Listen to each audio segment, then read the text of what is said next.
Assalamualaikum warahmatullahi wabarakatuh. Halo, nama aku Nurmala Khoirilia dari Wali Santri Bu Siti Indira Maryam akan mempresentasikan kajian yang berjudul tentang ikhlas.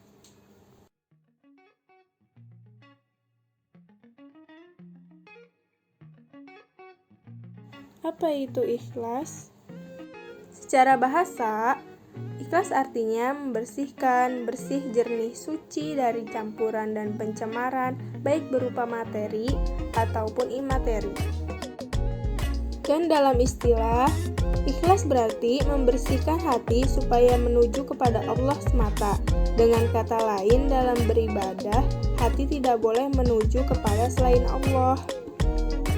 Ikhlas juga merupakan ruh dari sebuah amal perbuatan. Jika amal perbuatan tidak disertai ikhlas, maka bagaikan jasad tubuh yang tak mempunyai ruh. Dan berupa istilah-istilah ikhlas yang lainnya dari Ali Al-Daqaq, Fudail bin Iyad, dan Imam Nawawi.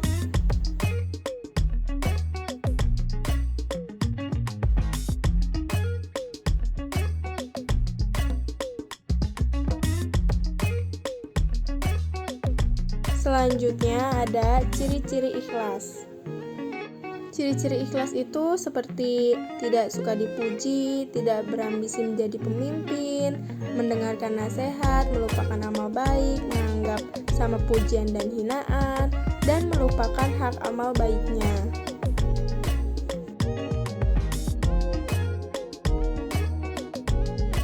Dan ada juga tingkatan ikhlas.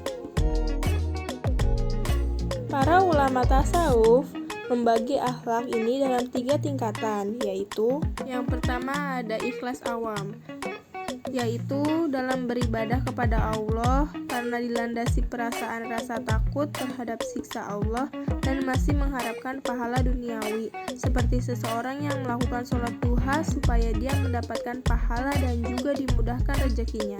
Orang yang melakukan sholat tahajud untuk mendapatkan kelancaran urusan duniawinya.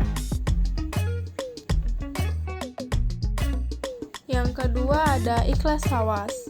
Akhlak ini mempunyai motivasi untuk mendapatkan pahala dari Allah dengan adanya bahan.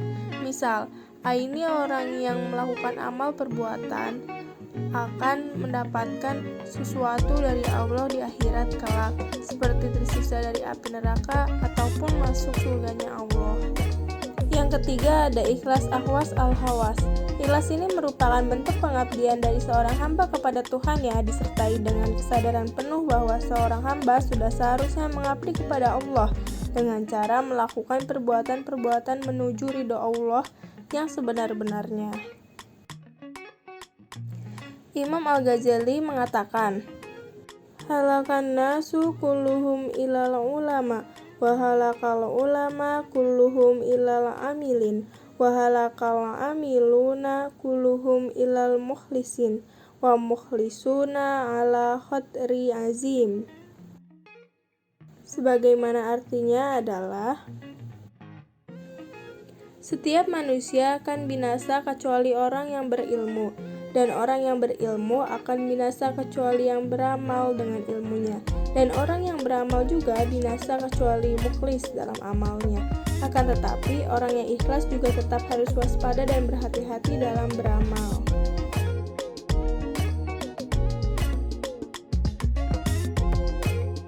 Nah, ada contoh ikhlas.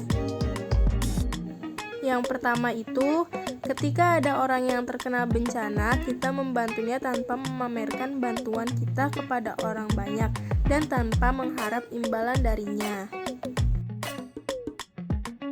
Yang kedua, seperti membantu orang tua membersihkan rumah tanpa syarat seperti meminta uang jajan lebih.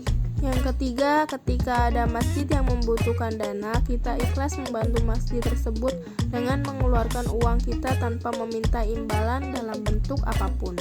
Yang keempat, misalkan di sekolah, membantu guru atau wali santri membawa peralatan alat tulisnya ke kantor. Nah, ada juga nih tips supaya ikhlas dalam beramal. Yang pertama itu ada mengenal dan memahami siapa Allah. Agar menjadi pribadi yang ikhlas, langkah awal yang bisa kita lakukan adalah memahami Allah Subhanahu wa taala.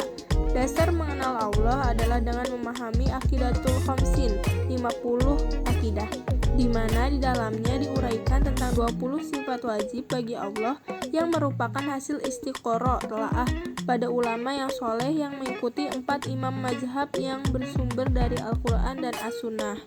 Dengan mengenal dan memahami siapa Allah, maka manusia akan paham dan merasakan betul bahwa hidupnya sangat bergantung kepada Allah.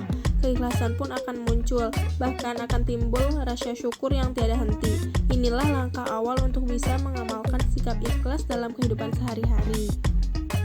Yang kedua ada memahami segala aturan yang telah ditetapkan oleh Allah. Sebagaimana memahami sifat-sifat dan siapa Allah, maka manusia perlu juga memahami aturan-aturan Allah yang dijalankan selama keseharian.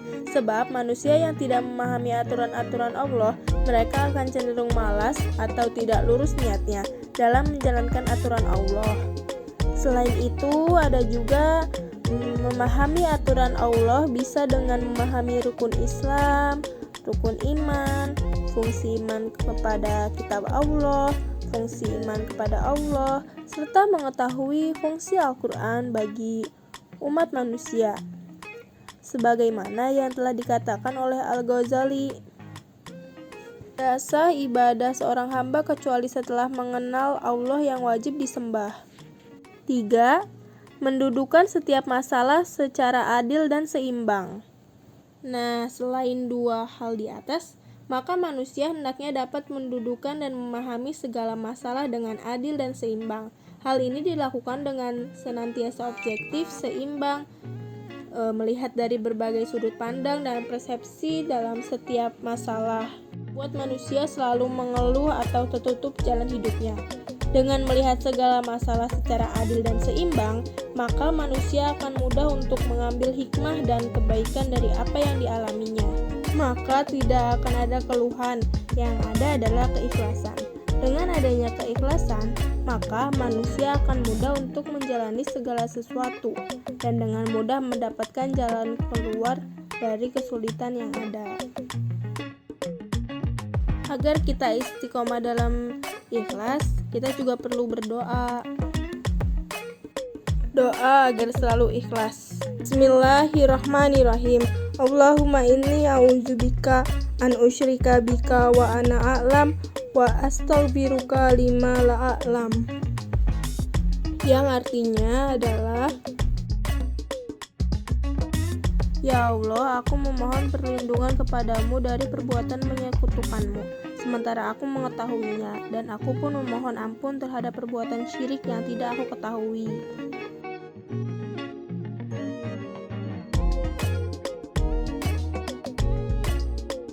Itu aja dari aku, mudah-mudahan bermanfaat dan bisa diterapkan atau istiqomah untuk menerapkannya.